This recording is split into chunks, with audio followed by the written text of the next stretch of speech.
गणेश भगवान की जय। ओम माँ सरस्वती नमस्तुभ्यं वरदे कामरूपिणी विश्वरूपे विलाक्षिणी माँ विद्या देहि सरस्वती। व्यास जी महाराज की जय। सुखदेव जी महाराज की जय। नमः पार्वती पतये हर हर महादेव।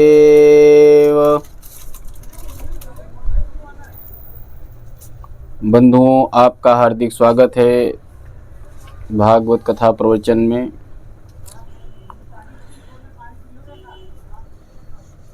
मनु महाराज की कन्याओं में आकुति से यज्ञ भगवान, देवहूति से कपिल भगवान और तीसरी हुई प्रसूति। प्रसूति जी को का विवाह दक्ष प्रजापति के साथ में किया गया था। महाराज दक्ष प्रजापति के जितने पुत्र होते, नारद जी उनको ब्रह्म ज्ञान का उपदेश दे देते और वे सब हो जाते सन्यासी। लौट के ही ना आते तप करने की जगह पे। दक्ष महाराज गए गुस्साए, कहने लगे नारद, हम तुमको श्राप दे थे, तुम 2 घड़ी ज़्यादा कहीं रुकबे न कहो जी के लड़कन का पावत होगा बाबा बना देते हो, सब बाबा बन जाएंगे तो सृष्टि कैसे चलेगी।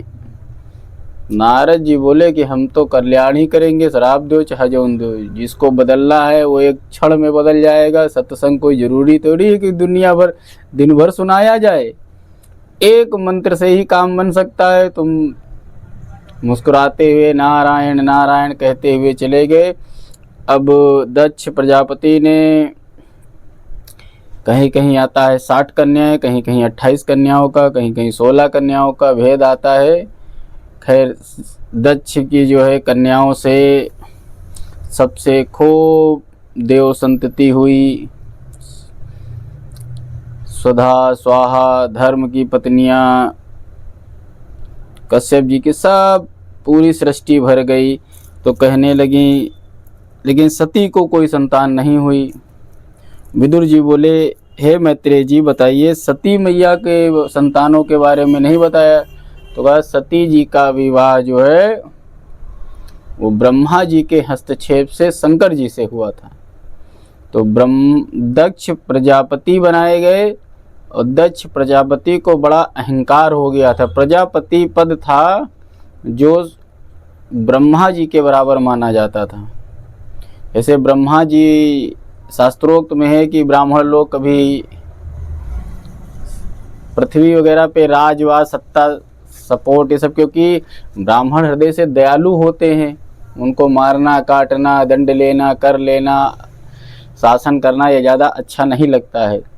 लेकिन अब तो देवताओं जो प्रजापति का पद होता है वो त्रियक योनि, और मतलब मान के चलिए कि देव योनि पृथ्वी पर भी और स्वर्ग पर भी, और जो ब्रह्मलोक चंद्रलोक स्वर्ग और पृथ्वी, इन तीनों जगह का सामंजस्य बिठा के चले तो एक तरीके से ब्रह्मा के बराबर ही राजा वाला पद माना जाता था। उसको सभी ऋषि मुनि संत देवता, यहाँ तक भगवान भी सृष्टि के मामले में शासन करने में उस पद को, जैसे अपने राष्ट्रपति का होता है ना, सर्वोच्च है तो कोई बोले तो कुछ नहीं, लेकिन अगर अपने पे आ जाए तो सर्वोच्च पद राष्ट्रपति का है।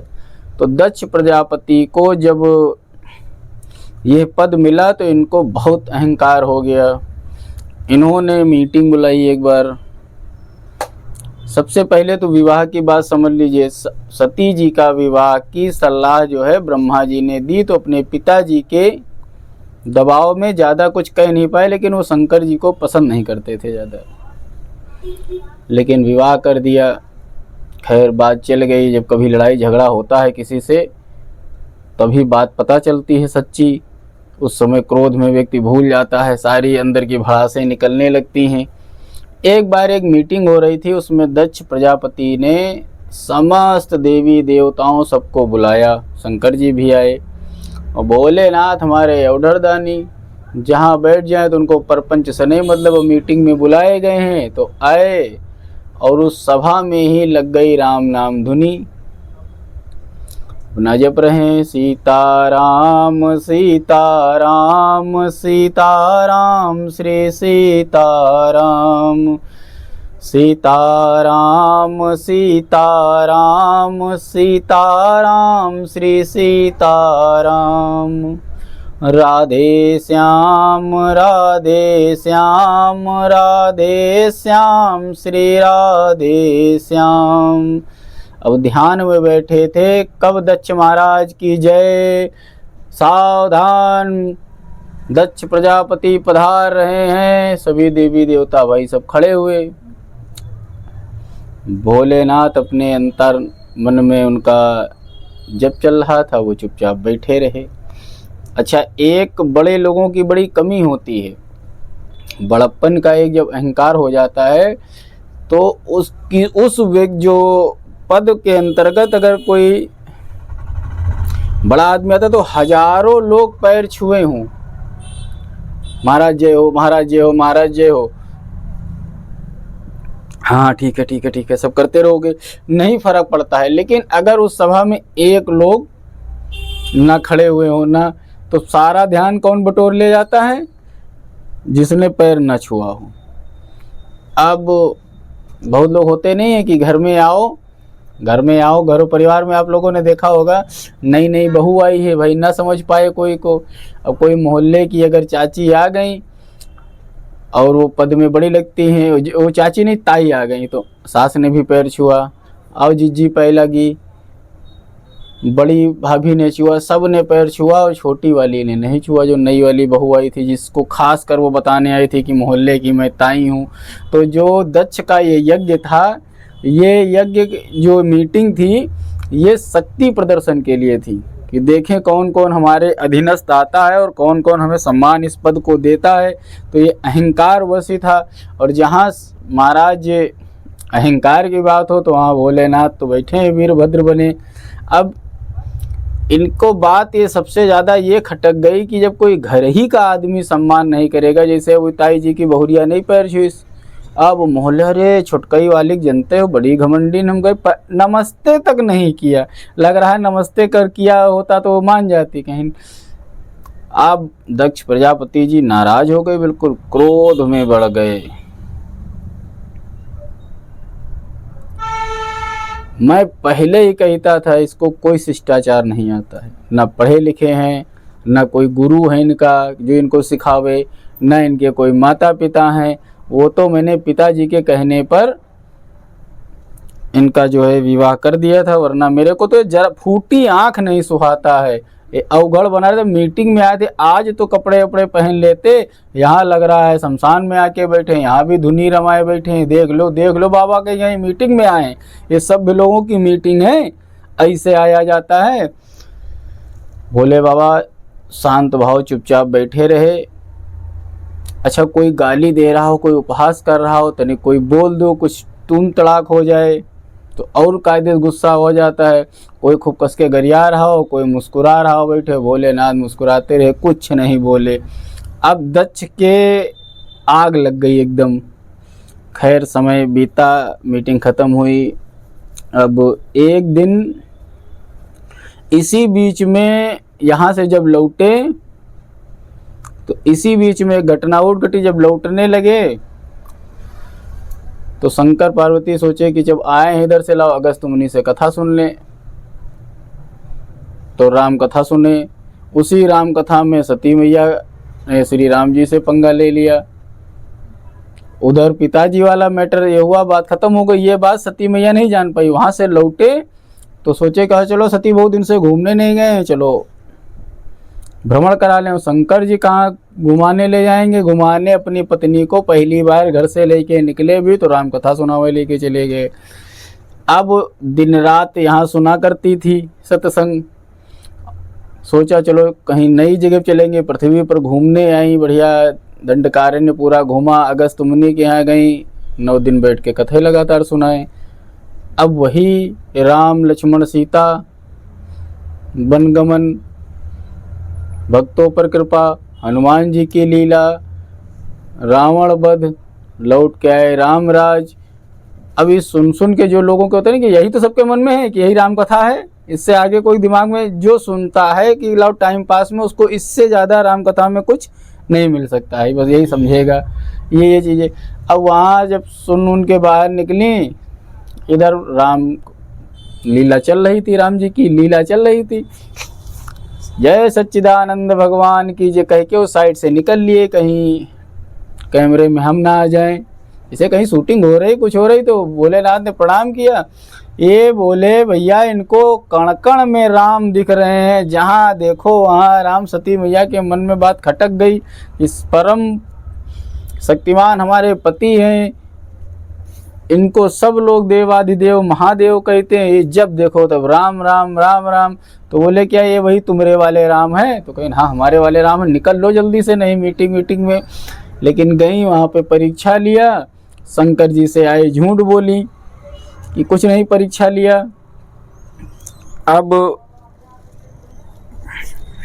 महाराज यहाँ पर जब बात हुई थी तो थोड़ा नंदी और श्रृंगी आदि में थोड़ा हिसाब किताब लड़ाई झगड़ा हुआ था, तो भोलेनाथ को नहीं फर्क पड़ा था। लेकिन दक्ष ने उस दिन कहा आज के बाद इसको यज्ञ में भाग नहीं मिलेगा। भोलेनाथ कहीं भाग दो चाहे न दो, तुरे भंडारा के हम भूखे नहीं हैं। महाराज बहुत शब्द लिखे हैं, वो सब कहना बताना, कोई कहते हैं निंदा कहना दक्ष जाने भगवान जाने। बहुत बहुत बुरे बुरे शब्द जितने कही थे, जितने सब अभेश हैं, सब कुमंगल हैं, सब पूरा सब कह डाला। अब सापा सापी करके सब अपने भृगु जी ने श्राप दिया, नंदी जी ने श्राप दिया, लेकिन शंकर जी कुछ नहीं, सिर्फ मुस्कुराते रहे और अपने अपने यहाँ चले आए। क्योंकि कहा गया नहीं को अस जन्मा जग माही, नहीं को अस जन मा जग माही, प्रभुता पाए जाहि मद नाहि। प्राणी को उसका अभिमान ही नीचा दिखाता है। कुर्वन्ने कर्माणि जिजीवे सच्चता गुंग समा, एवं त्वयि नान्याथ हेतो अस्ति ना कर्म लिप्यते नरा। यजुर्वेद का मंत्र है। इस मंत्र में 3 बातें हैं। कर्म करो, दूसरी क्या है, कर्म करते हुए 100 वर्ष तक जीने की इच्छा रखो, परंतु कर्म में आसक्त न होना। दक्ष प्रजापतियों की उच्च श्रेणी यानी नायक बनकर के पद की गरिमा में आसक्त होकर आज अभिमानी हो गया। और भोलेनाथ को एक साधारण जैसे अन्य दामाद थे। देखो जब ससुर पावरफुल हो, किसी के यहाँ मुख्यमंत्री प्रधानमंत्री बहुत बड़ा पावरफुल पे हो, तो क्या होता है फिर चाहे जितना भयंकर पद हो, दामाद भी सब पापा पापा पापा पापा किया करते हैं दिन रात, बिटिया भी सब पापा पापा किया करती हैं। ससुर अगर खूब बलशाली है, और अगर कहीं दामाद पावरफुल होता है, तो दामाद जब पावरफुल बन होता है तो सब भैया भैया उसको सीधे क्या करते हैं, जो दामाद भाई जितने ऊंचे पद पे हो। अब इधर ससुर दामाद का द्वेष बहुत समय तक बढ़ता गया। शंकर जी अपनी समाधि में चले गए, सती जी कैलाश पे हैं। तो दक्ष प्रजापति ने सोचा कि मतलब भड़ास बड़ी और कैसे बेइज्जती किया, तो कहीं ने एक यज्ञ किया जाए, शंकर जी का अपमान करने के मन में इच्छा आई, और उस यज्ञ में सबको बुलाएंगे, शंकर को भाग नहीं देंगे, और शंकर जी के अनुयायी भी नहीं आएंगे। इसलिए बृहस्पति सब नामक एक वाजपेय यज्ञ का आयोजन किया। उस यज्ञ में बृहस्पति मुनि समस्त देवी देवताओं को निमंत्रण दिया गया, और सभी लोग अपनी पत्नियों के साथ विमान पर बैठ कर के कैलाश के किनारे से गुजर रहे थे। क्योंकि सभी ज़्यादातर इनके 27 जो है तो चंद्रमा को बेही गई थी। दक्ष की 27 कन्या चंद्रमा को बेही गई, 13 कन्या धर्म को बेही गई। इतना बड़ा सड़वान 64 बहनन का। अब मामला ये था कि अच्छा ऐसे कहीं निमंत्रण ना हुए ना बात खलती है। शॉपिंग वगैरह जब होने लगती है तो स्टेटस लगे लगते हैं, this is my new lehenga for date parties, लगाते नहीं लोग, फलानी मैरिज पार्टी, हार लेना, कंगन लेना। अब इससे भी बात नहीं बनी, सबकी गाड़ी सर्विस पे जा रही रोज़। तो सती मैया परेशान है कि ये कैलाश के आसपास इस समय बड़ी ज़्यादा चहल पहल हो गई है, कहीं बहुत वाहन आ जा रहे हैं सारा। सती जी को फिर पता चला कि हमारे पिताजी की ही तरफ सब, हमारे मायके ही की तरफ सब आ जा रहे हैं।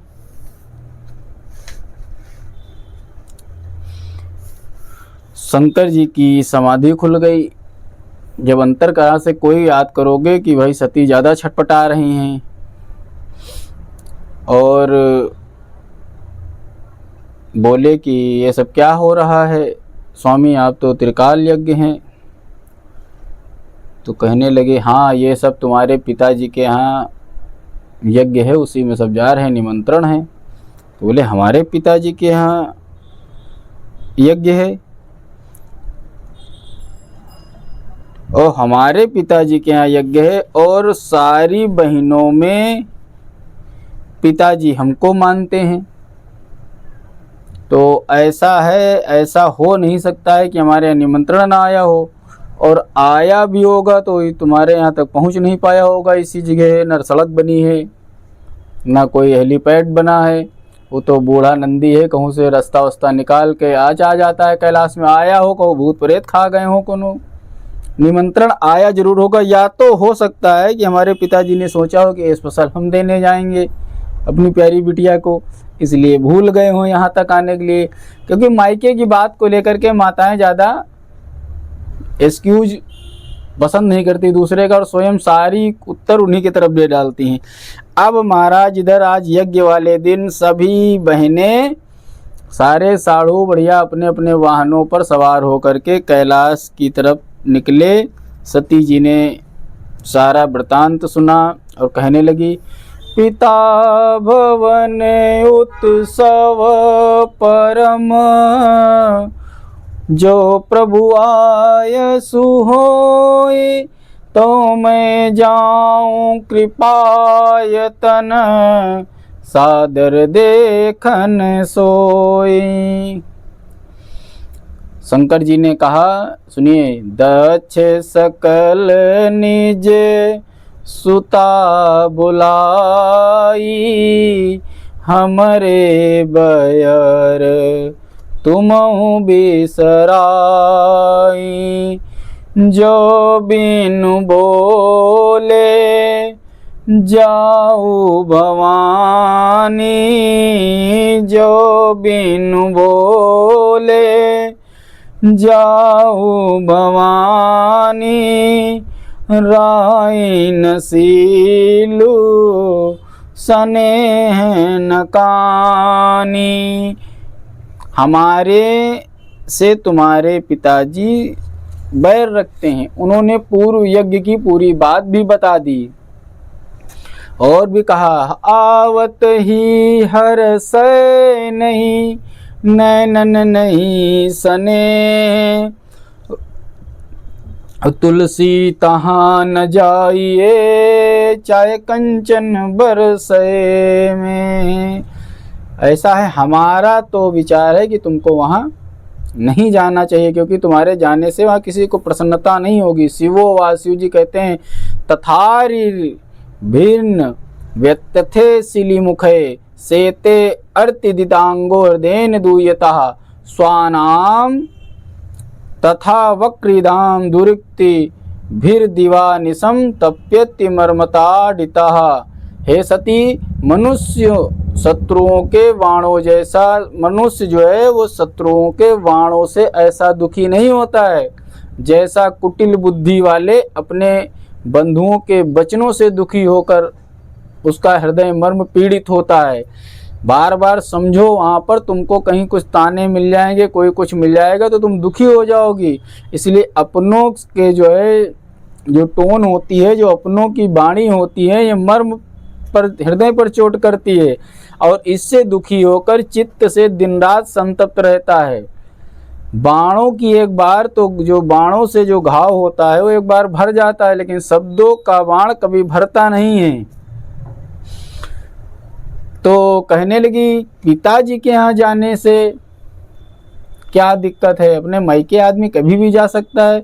यद्यपि मित्र प्रभु पित गुरु गेहा, जाई बिनु बोलव संदेहा।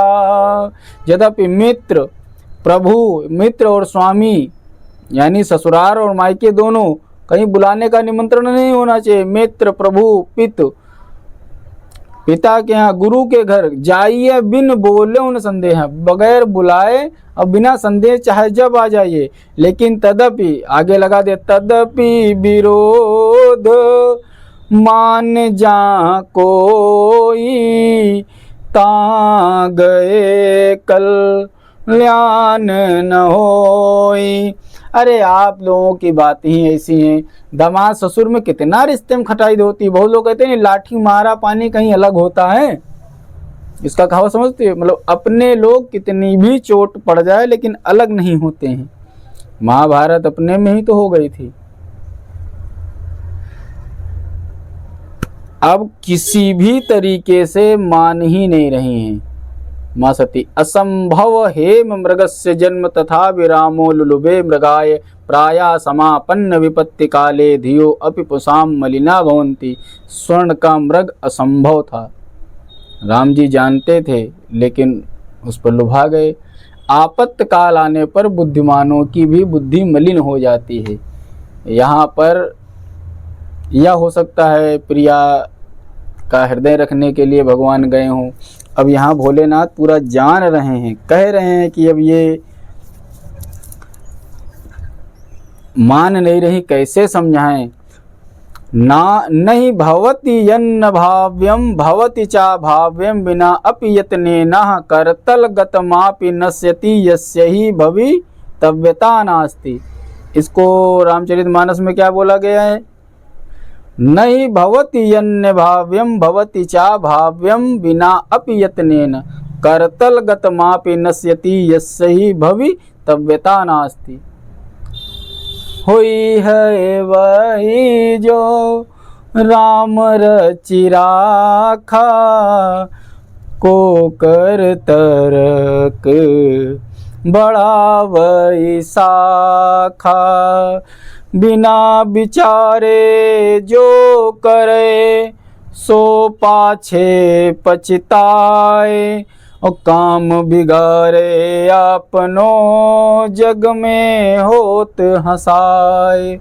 जग में होत हंसाए चित्त में चैन न पावे, और खान पान सम्मान राग रंग मन ही न भावे। और कई गिरधर कविराय दुख कछुटरत नटारे, और खटकत है जिया माई कियो जो बिना विचारे। कहा नंदी जी जाओ वीरभद्रकाली के साथ। कुछ गणों को भेजा, कहा अकेले न जाओ रात बिरात। नंदी जी से कहा जाओ महाराज। कहीं देखा शिव बार बहु रहें न दक्ष कुमार। बहुत बार समझाया, लेकिन जब दक्ष कुमारी नहीं मानी तो शिव जी के ने कहा कि जाओ 4 गण साथ ले लो। दक्ष के यहाँ भेज दिया। अब जब सती जी जो है पहुंची वहां पर, तो क्या देखती हैं? बहिनी देख के मुस्कुराए रही हैं।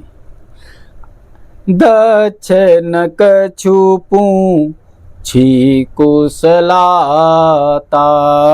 दक्ष न कछुपू छी कुशलाता। सती ही बिलो की जरे सब गाता।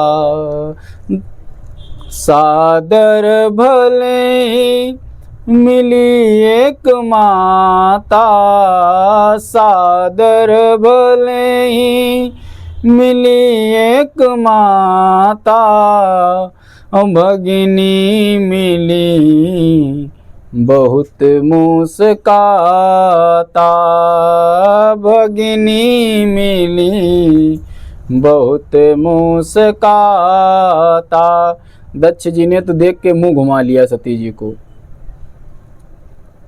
और देख के कहते हैं सती बिलो की जरे से पूरे सारे शरीर में आग लग गई। ये चली आई बेइज्जती कराने के लिए बैल पे बैठ के। माता एक सादर भले ही मिली, एक माता दौड़ के आई, गले से लगा ली, और बहनें तुरंत मक्खन लेकर के कटोरे भर भर के आ गई। हे बहनी आए गए, गले लगी, मुस्कुराने लगी। पूरा यज्ञ तुम्हारे बिना बिल्कुल जो है सूना लग रहा था। पूरे यज्ञ में मुझे पीछे से कहीं देखा बगैर बलाई चली यहीं, न कपड़ा न लत्था न कुछ, लेके 4 भूत प्रेत चली यहीं यज्ञ में। इनको कौन बुलाया था? तो हंसी उड़ावें, सब लोग आए। लेकिन जब सती जी पहुंची तो वहाँ उनको किसी ने आदर नहीं दिया। जब आगे बढ़ी कि आदर दो चाहे न दो, आ गए हैं तो आ गए। तो जब यज्ञ मंडप में गई तो यज्ञ मंडप में पीठें बनाई जाती हैं, जो वेदी बनाई जाती है, उन वेदियों पर देवताओं की स्थापना करी जाती है। एक तो न चतुर्थो न खोडसो, एक तो यहाँ तक समझो रुद्र का भाग ही नहीं निकाला गया। यज्ञ मंडप में प्रवेश किया, शंकर जी का एक भाग कहीं दही नहीं दिखाई दे रहा। तब जब देखा कहीं भाग, जब यहाँ एक दोने में एक अक्षत नहीं है, वरन पुराने समय में ब्राह्मणों के निमित्त या क्या होता, कुल्हड़ में एक जनेऊ, एक सुपारी, कुछ दक्षिणा रख के एक भाग लगा दिया जाता। जो कोई आता था माने टीका लगा के जनेऊ दे के वही सम्मान होता था।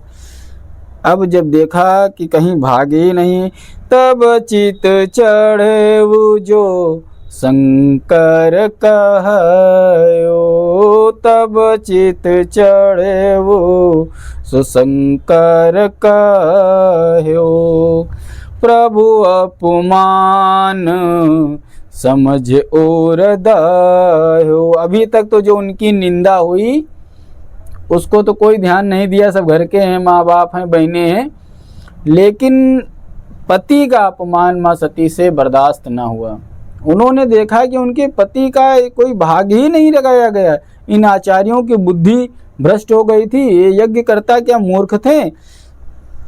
धर्म की रक्षा करने वाले स्वामी के ऊपर उदंड मनुष्यों द्वारा आक्षेप होने पर यदि वो असमर्थ हो जाए तो कहते हैं वहाँ पर कान बंद करके चले जाएं। यदि समर्थ हो तो बुराई करने वाले को उचित दंड दें।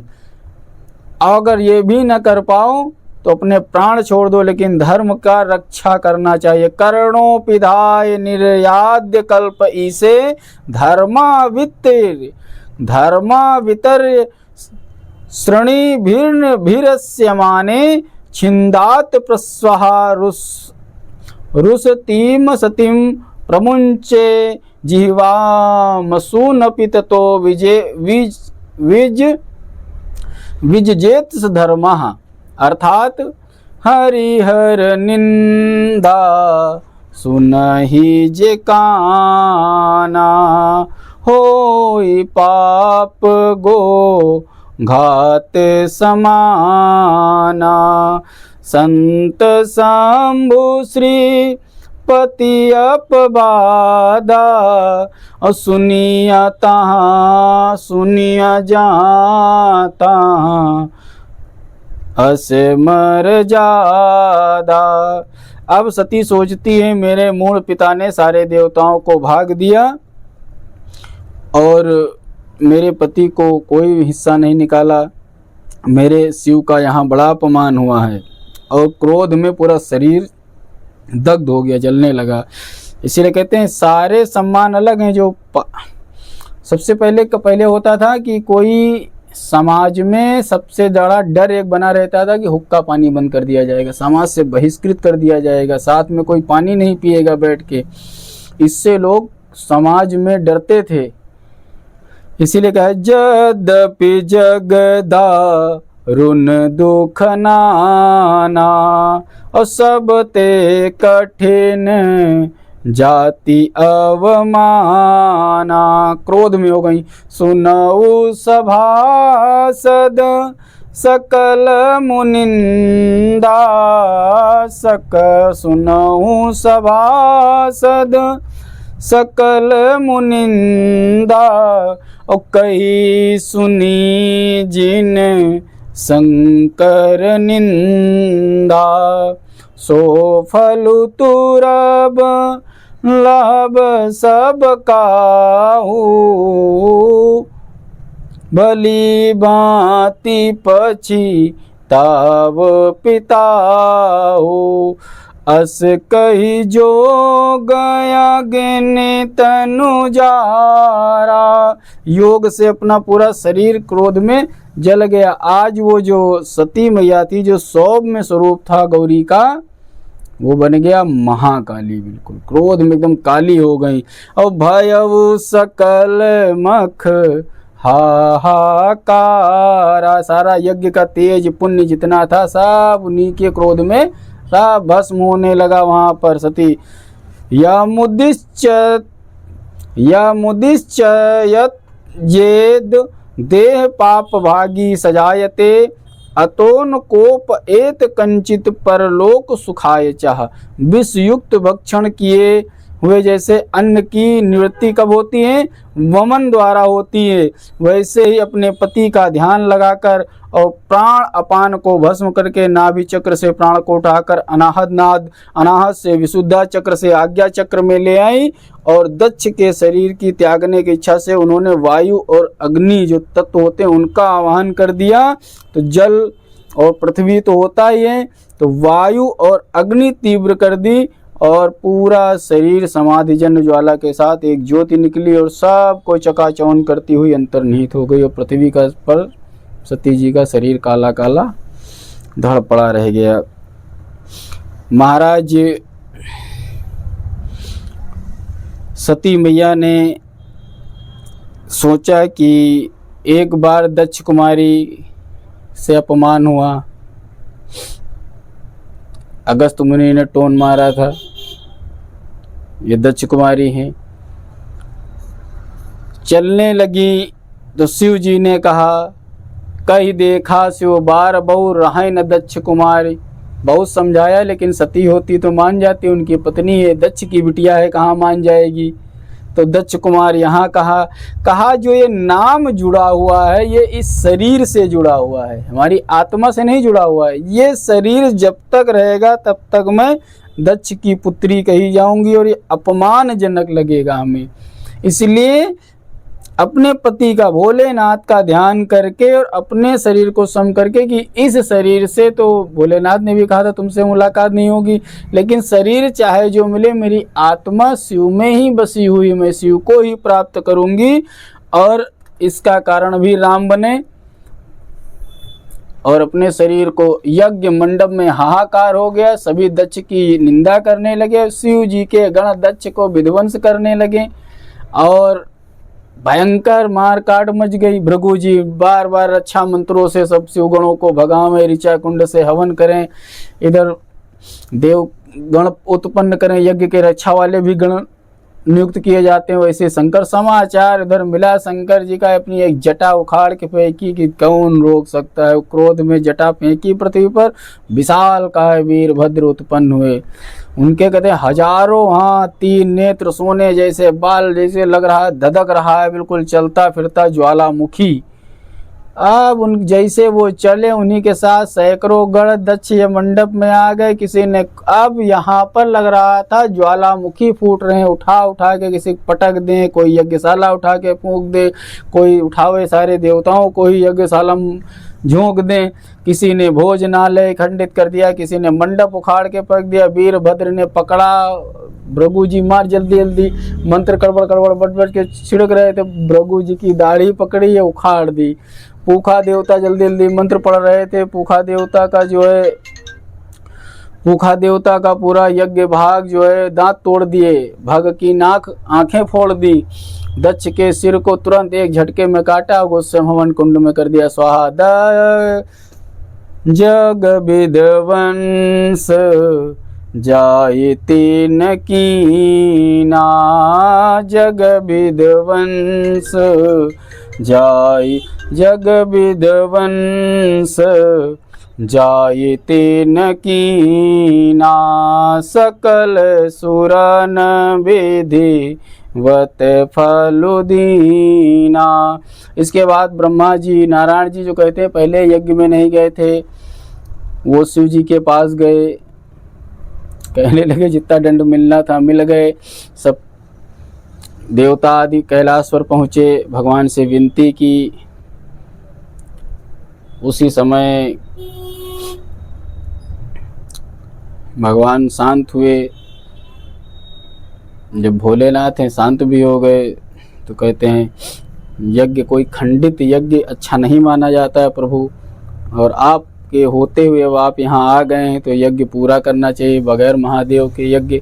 तो कहने लगे वीरभद्र सर कहाँ काकी हो। तो जब वीरभद्र शांत हुए तो कहने पता है कौन चीज़ का है, सरवर जल के भस्म हो गया है। तो